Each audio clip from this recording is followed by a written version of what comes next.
Hi guys, I hope you're well and having a good week. So I'm going to do something a little bit different today, and that is just based off of questions that I've received like on my social media pages and like from friends and stuff like that. So I'm going to speak today on how I manage my time with a toddler. So yeah, it's not easy, but I'm just going to go through maybe about 5 tips that you may find useful, like if you're trying to work with like a young child or like young children. So, the first thing that I do is I have to start my day before he starts his day. Like if I wake up before him, then like it's a smooth sailing day for me work wise. So he normally wakes up at, literally, not normally, every morning he wakes up at 6:45. And since the clocks went back, obviously he wakes up an hour earlier. So I'm looking forward to March when the clocks go forward, because he'll be waking up at 7:45. So I'll get extra time in the morning. Like I was literally devastated when the clocks went back and I figured that out. And my business mentor, he was like, oh my gosh, the same thing happens to me every single year.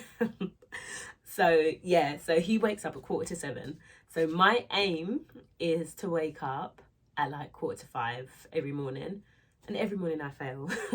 And I wake up at like 5 or just after 5. However, it's still good because I'm up like just under 2 hours before he wakes up.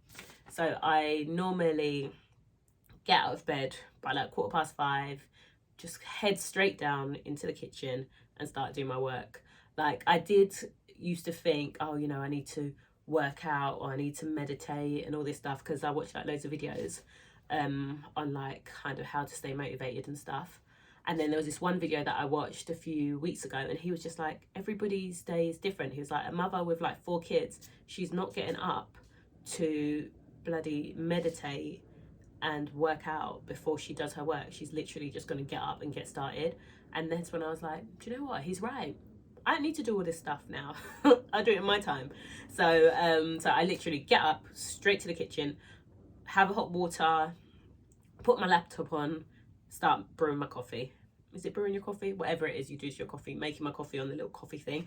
And then I just get started and I get straight into it, no interruptions until he wakes up. So for me, getting up before my son wakes up is like the best way for me to start my day.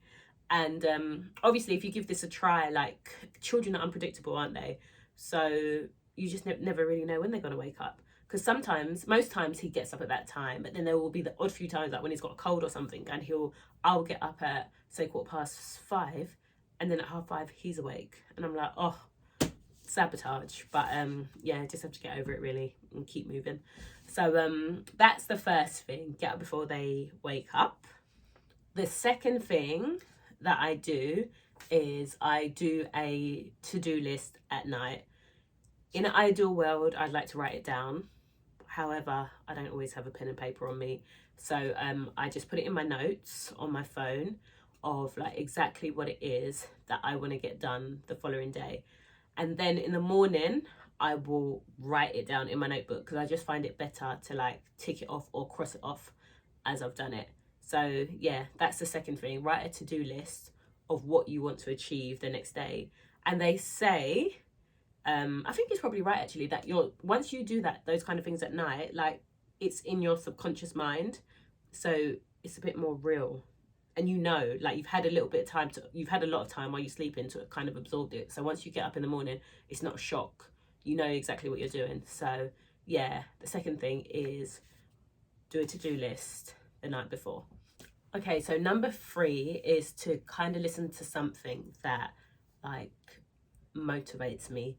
So sometimes I listen to like, and this is in the night by the way, so before I go to bed, after I put my son to bed, if I have the energy and I haven't fallen asleep because it's taken so long, I will listen to something like motivational or something positive.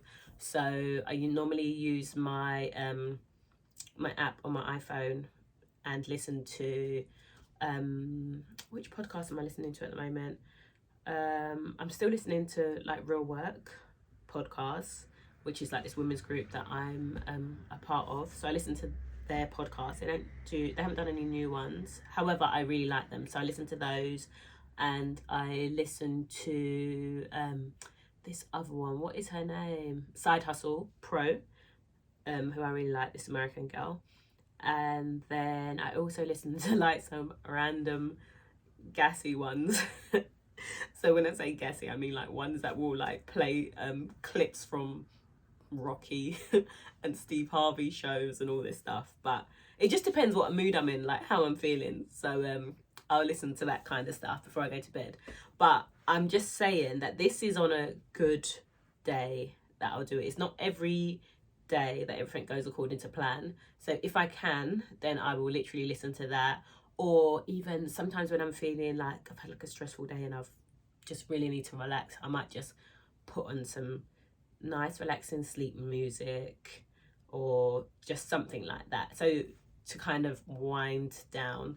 So yeah, that is number 3. Number 4 is childcare. Like a lot of the times people ask me like, how do you do all this work with your son? Like, he's not here when I do my work, because it's near enough impossible. I do have a little setup for him in my sewing room, which he's cool with sometimes. But then, it depends what mood he's in. If he's not in the mood, then he's not going to be interested in his setup. He's going to be interested in my sewing machine. So it's here anyway, just in case. But childcare is very important. If you can get childcare to just give you that time to do what you've got to do, then that is perfect. And it doesn't even have to be like the whole day. Like, figure out for you how much time you need. Like, I was on a call today with like the Real Work group, and this lady wrote in the chat, I can't remember her name, but she wrote like what she does. She works hardcore uninterrupted every day for 3 hours, and then after that she'll just raff about and do whatever she wants to do. And to be honest, I think if you can get 3 hours of work done uninterrupted, then you're good like for the rest of the day. Because if you just think about it, if you're working like 7 hours, a lot of the times we get distracted anyway and start doing other things. So even if you can just get like half day childcare, or like if you've got to pay for it, or a family member or friend to help you out for like 3 hours or so, or your other half, literally just aim for 3 hours to get your head down, really concentrate, and do that. So yeah, childcare. Then the 5th one, it follows on from number 4. If you can't get childcare, and again, I'm just going by what I do, because like my mum and my sister help a lot, and then we also have a childminder where my son goes, so there's loads of other kids there as well.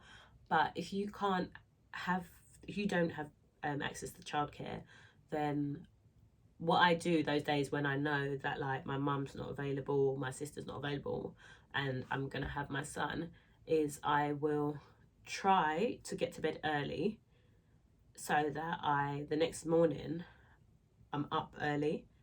Or I will and then as well during that day I will take him somewhere where I know he's just going to get so excited and tire himself out. So I'll take him to the park, or I'll take him to like one of those trampoline places or something like that, to just tire him out.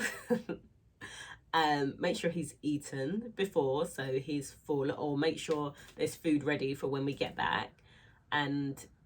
Or swimming's a really good one. Swimming really tires them out, so just go swimming for like half an hour, come back, feed him, he's exhausted, he falls asleep. So as long as you are not tired, then that works perfectly, because then you can do your thing afterwards. However, if you don't go to bed early, then I'm talking about for myself, if I don't go to bed early and I take him swimming, he's tired, we're both tired, and we're both falling asleep, which has happened a few times. So to avoid that, if you know you don't have childcare, go to bed early, get organised, sort out whatever you need for that day the night before, get to bed when your child goes to bed, wake up before your child, or wake up the same time, take him or her out, tire them out, and then once they're having their little nap, then you get on and you do what you've got to do. So yeah, that is what I do, and hopefully you find it helpful. Thanks for watching. Take care. Bye.